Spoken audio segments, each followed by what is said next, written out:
सुंदरकांड में आप लोगों का स्वागत है। सुंदरकांड रामायण का वह पावन अध्याय है जिसमें भक्ति, शक्ति, साहस और विश्वास का अद्भुत संगम दिखाई देता है।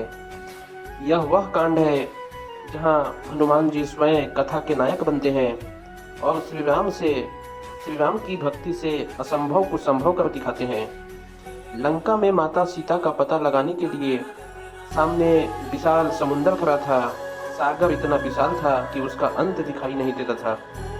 वानर सेना के सभी वीर समुद्र के किनारे खड़े थे, पर किसी में यह साहस नहीं हो पा रहा था कि कैसे इस अथाह सागर को कैसे पार किया जाए। तभी अंगद ने कहा कि हम सभी बलवान हैं, पर यह कार्य अत्यंत कठिन है। जामवंत जी भी वहीं थे, वह चुपचाप सब कुछ देख रहे थे। उन्होंने देखा कि एक वीर अपनी शक्ति को भूल चुका है। वही वीर थे पवन पुत्र हनुमान।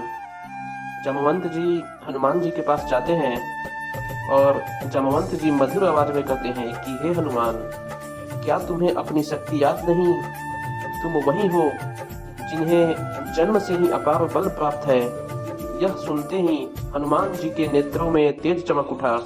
उन्हें याद आया कि उन्होंने सूर्य को फल समझकर उसे निगलने का प्रयास किया था। उन्हें यह याद आया कि वे वायु के पुत्र हैं और उनकी गति स्वयं पवन से भी तेज है। हनुमान जी ने दोनों हाथ जोड़कर कहा, यदि यह कार्य प्रभु श्री राम का है तो यह दास इसे अवश्य पूर्ण करेगा। उस क्षण समस्त वानर सेना का हृदय श्रद्धा से भर गया।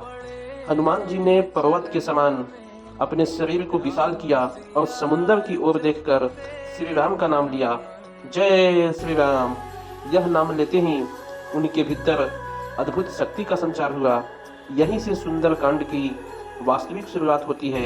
यहीं से भक्ति अपने चरम सीमा पर पहुंचती है। यह कथा हमें सिखाती है कि जब मन में संदेह हो तो अपने उद्देश्य को याद करो, और जब उद्देश्य प्रभु का हो तो शक्ति स्वयं जाग उठती है। हम अगले भाग में देखेंगे कि हनुमान जी ने समुद्र लांघने की अद्भुत यात्रा कैसे की। तब तक आप सभी को जय श्री राम। यदि आप सभी को यह कहानी अच्छी लगी तो हमारे चैनल को सब्सक्राइब करें।